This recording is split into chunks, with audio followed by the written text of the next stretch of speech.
الحمد للہ رب العالمین۔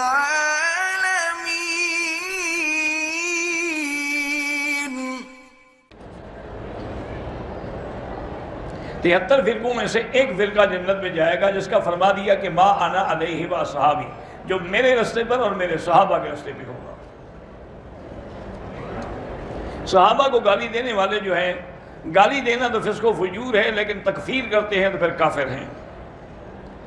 تبلیغ والوں کے لوگ بستر اٹھا کے پھینک دیتے ہیں، کوئی بات نہیں، ان کو مشقت پہ اجر ملے گا، اللہ کے دین کے لیے تکلیفیں تو آتی ہیں۔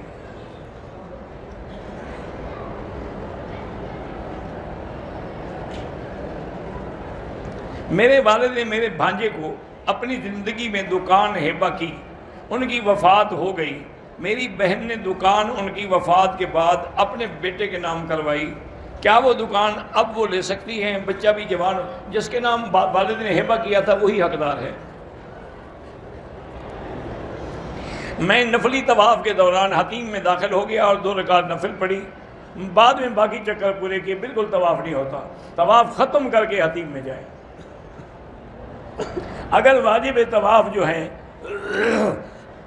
مغرب کی سنت سے پہلے پڑھے جائیں، نہیں پہلے پڑھے جائیں کیونکہ وہ واجب ہے۔ اگر کسی دوست نے ہمیں ہدیہ دیا ہے لیکن ہمیں معلوم ہے کہ اس کی کمائی حرام ہے، بہرحال ایسی چیزوں سے بچیں، ورنہ اس سے لے کے کسی غریب کو دے دیں۔ ہم یورپ میں رہتے ہیں اور ایک نائٹ کلب میں کام کرتے ہیں، پر یہ تو کمائی حرام ہے، وہ مسجد میں نہ لگائیں۔ کمر میں درد ہے تو زمزم پی کے دعا کریں۔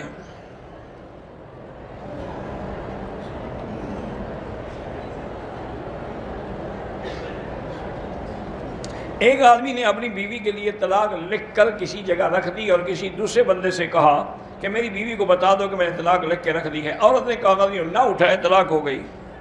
اس نے تو طلاق دے دی ہے نا۔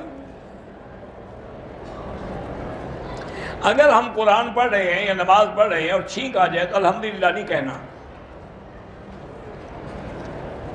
مسجد کی بجلی استعمال کر سکتے ہیں، ان کو باقاعدہ بل دیں۔ ایک مدرسے میں کسی نے قالین دیا ہے، بہرحال اس میں آپ کی نماز تو ہو جائے گی نا، اس نے مسجد کو ہدیہ کیا، اگر اس کی حرام کی کمائی ہے تو خود گناہ گار ہے۔ دین اسلام کی باتیں یاد نہیں رہتی، دین والوں کے ساتھ رہا کرو اور دینی کتابوں کا مطالعہ کیا کرو۔ مسجد عائشہ کی عمرے سے طواف زیادہ کرے وہ افضل ہے۔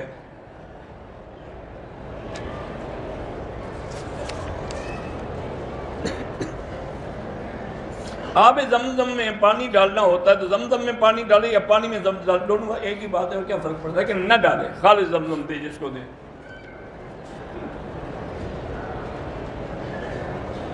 میں اسپین سے آیا ہوں، مجھے کئی سالوں سے سانس کی تکلیف ہے، اللہ شفا عطا فرمائے۔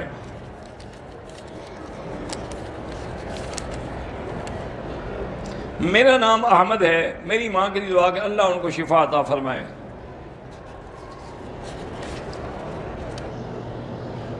کہتے تھے کہ میاں بیوی فون پر ایک دوسرے کو اپنا جسم دکھا سکتے ہیں، ویسے جب دکھا سکتے ہیں تو فون پر بھی دکھا سکتے ہیں۔ اب باقی کام یہی رہ گیا دنیا میں۔ اِنَّا لِلَّهِ وَإِنَّا إِلَيْهِ رَاجِعُونَ، اور کیا کہہ سکتے ہیں؟ اور زیادہ دیکھو گے نا انشاءاللہ جلدی اندھے ہو جاؤ گے۔